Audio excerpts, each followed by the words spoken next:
Bonjour, bien-aimés de le Seigneur. Jeudi, Mokolo Malamu. J'espère que vous avez bien dormi et que vous vous réveillez sous la grâce de Dieu. Ézéchiel chapitre 34, verset 11 jusqu'au verset 20. Disons au nom du Seigneur. Dis avec moi, j'ai ma Bible. Car ainsi parle le Seigneur l'Éternel. Voici, j'aurai soin moi-même de mes brebis, et j'en ferai la revue. Comme un pasteur inspecte son troupeau quand il est au milieu de ses brebis éparses, ainsi je ferai la revue de mes brebis, et je les recueillerai de tous les lieux où elles ont été dispersées au jour des nuages et de l'obscurité. Je les retirerai d'entre les peuples, je les rassemblerai des diverses contrées, et je les ramènerai dans leur pays. Je ferai paître sur les montagnes d'Israël, le long des ruisseaux et dans tous les lieux habités du pays. Je les ferai paître dans un bon pâturage, et leur demeure sera sur les montagnes élevées d'Israël. Là, elles reposeront dans un agréable asile. Elles auront de gras pâturages sur des montagnes d'Israël. C'est pourquoi c'est moi qui ferai paître mes brebis, c'est moi qui les ferai reposer, dit le Seigneur l'Éternel. Je chercherai celui qui était perdu, je ramènerai celle qui était égarée, je poncerai celle qui est blessée, et je fortifierai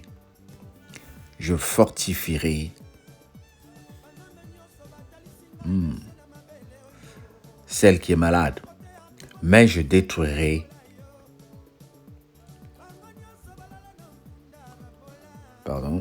j'ai été distrait par le fait de suivre si l'enregistrement se passe bien.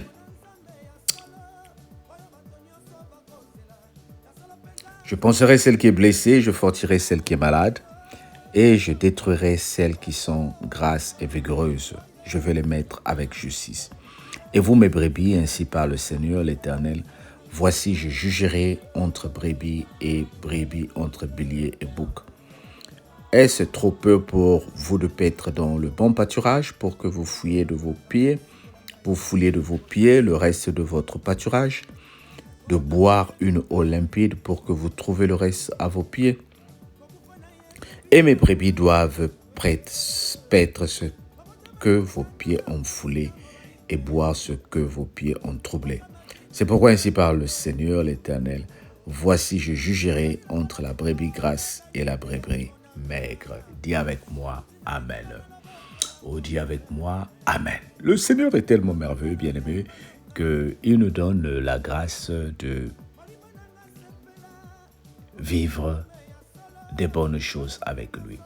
Le Seigneur ne fait que nous accorder des bonnes choses. Il dit, il prendra soin de ses brebis. C'est-à-dire, si nous qui n'a pas voulu faire le travail du Seigneur, tu as reçu une mission dans ta cellule, le travail que tu as par exemple, c'est appeler les malades. Le travail que tu as par exemple, c'est diriger les séances de prière. À l'église, par exemple, tu as reçu un travail pour mettre les fleurs. Mais parce que tu es en conflit avec le pasteur ou parce que les gens t'ont découragé, tu dis, je ne le ferai plus. Pas seulement à l'église, dans tous les domaines de la vie.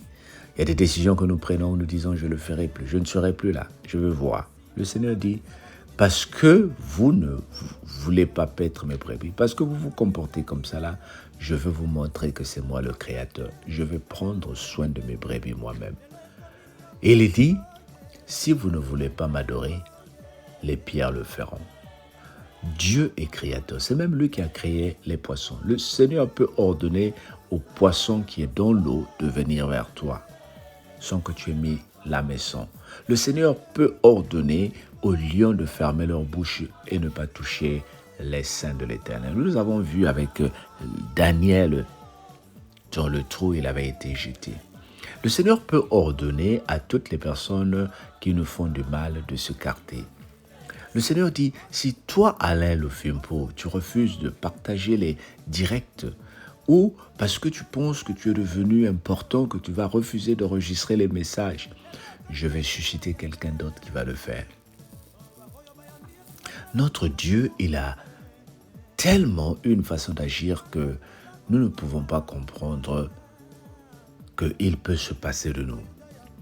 Dieu peut se passer de nous. Moi, par exemple, je ne peux pas me passer de toi parce que j'ai besoin de toi. J'ai besoin de toi pour que tu regardes les directs. J'ai besoin de toi pour que tu partages mes directs. J'ai besoin de toi pour que tu contribues à faire évoluer l'œuvre de Dieu. Mais Dieu n'a pas besoin de nous.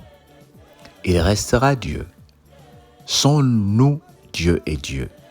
Sans nous, Dieu est Dieu.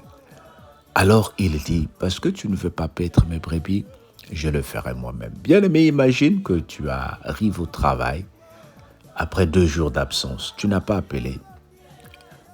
Ton entrepreneur ne sait pas pourquoi. Tu n'es pas parti au travail. Et tu décides de repartir 2 jours après. Le temps que tu arrives, on t'a déjà remplacé. Comment te sentiras-tu? C'est ce qui se passe avec Dieu. Nombreux d'entre nous, le Seigneur nous a écartés déjà.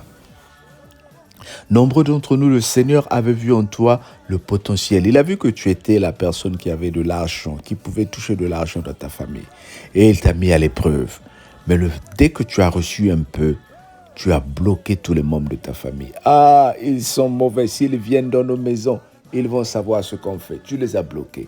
Le Seigneur dit, parce que tu t'es comporté ainsi, je trouverai quelqu'un d'autre pour prendre ta place. Oh bien-aimé, Dieu peut nous changer. Dieu peut nous remplacer. C'est parce que nous voulons. Nous voulons être à son service. Nous voulons que le Seigneur nous utilise comme ses outils. Dis avec moi, Seigneur, utilise-moi comme un outil. Continue à m'utiliser, Seigneur. Ne m'écarte pas. Et ne fais pas seulement ce que tu fais avec Dieu. La même façon que l'enfant croit, la même façon que nous grandissons. Le Seigneur veut que tu grandisses. Peut-être que tu as commencé à faire 2. Peut-être que ton travail, c'était seulement partager les vidéos. Est-ce qu'il est temps maintenant de prêcher? Est-ce qu'il est temps maintenant de prier pour les malades? Peut-être que ton travail était de donner 10 € à l'église. Est-ce qu'il est temps pour que tu voies les grandes œuvres au niveau de ton église? Pour voir, Seigneur, mon église n'a plus de micro. J'achèterai des micros. J'achèterai des micros. Est-ce qu'il est le temps que tu fasses quelque chose pour ton Dieu? Et quand tu le fais avec amour, le Seigneur ouvre d'autres portes pour toi. Oh bien-aimé, tout ce que je te demande de faire, c'est dire à Dieu, ne me remplace pas. Dis à Dieu, ne me remplace pas, parce que je suis encore disponible à te servir. Que le Seigneur te bénisse, bien-aimé. Et passe une très bonne journée de jeudi. On se dit à demain. Bye bye.